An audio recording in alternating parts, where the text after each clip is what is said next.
Yang Mulia Dr. Tengku Asmadi. Assalamualaikum, Doktor. Waalaikumsalam warahmatullahi wabarakatuh. Sampai ke hari ini, Doktor, kita masih lagi melihat perspektif ada orang yang mana masih lagi mengeluh-ngeluh. Masih lagi mengatakan bahawa dia tidak ada kewangan dan sebagainya. Kalau kita lihat perspektif sekarang, Doktor, kat luar sana banyak peluang yang ada. Sama ada nak tunggu saja ataupun inilah masanya untuk cari peluang itu, Doktor. Silakan, Doktor. Okey, sama ada kita nak tunggu peluang ataupun kita nak rebut peluang, kan? Kita tak boleh hanya berpeluk tubuh dan mengharapkan bahawa sesuatu keajaiban boleh berlaku dan mengeluarkan kita daripada belenggu ataupun kemelut keuangan. Kita kena faham satu, dalam hidup kita ini tidak ada sesiapa pun yang boleh tolong kita selama-lamanya. Ini bukan sebarangan ni. Kita bukan sebulan 2 bulan kena kurung ni.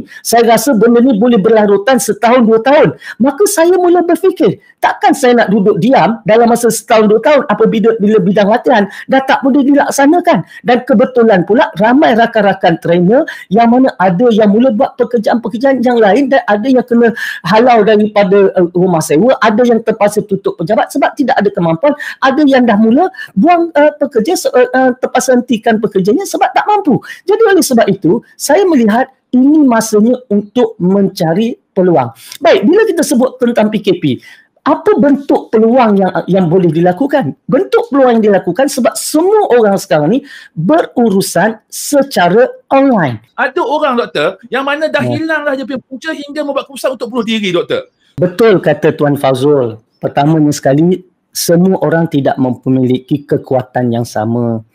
Mungkin kekuatan saya pada nama yang besar, network yang besar, dan juga pengalaman, belajar sampai PhD, pengalaman yang banyak. Jadi saya ada kekuatan. Dan sebenarnya itu pun yang saya lakukan. Apabila saya nak memulakan sesuatu yang baru, merebut peluang yang baru, sebelum saya rebut peluang, saya membuat analisa diri. Okey? Pendek katalah kita buat SWOT untuk diri kita sendiri, SWOT analysis. Iaitu SWOT analysis ni, apa strength kita, apa weaknesses kita, apa opportunity yang ada, peluang yang ada dan apa ancaman yang ada. Okay? Saya tak pernah ada nama buruk. Okey, maka saya tak pernah cakap buruk-buruk dekat orang. Maknanya kepercayaan orang tinggi kepada saya. Kemudian saya ada network yang besar. Maknanya orang ramai yang saya bercakap meletakkan kepercayaan kepada saya.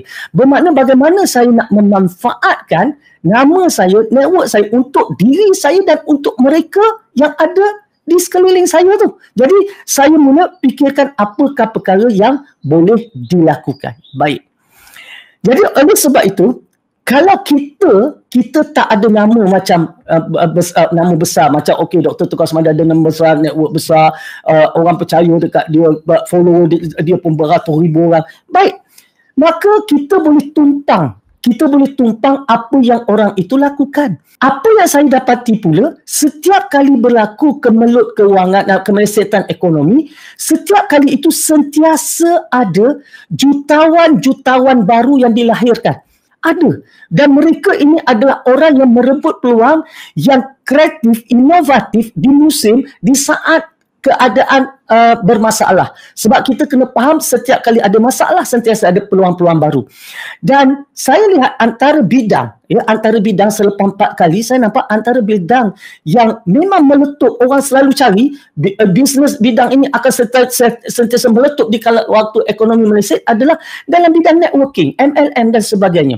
Dan ketika saya nak memulakan bisnes yang saya lakukan, maka saya terfikir, orang dah tak suka dengan sebut MLM, networking, orang tak suka. Sebab apa? Orang akan kata nak kena keluar modal, nak kena keluar yuran, nak kena maintain bulan-bulan, nak kena jual-jual, nak kena capai target.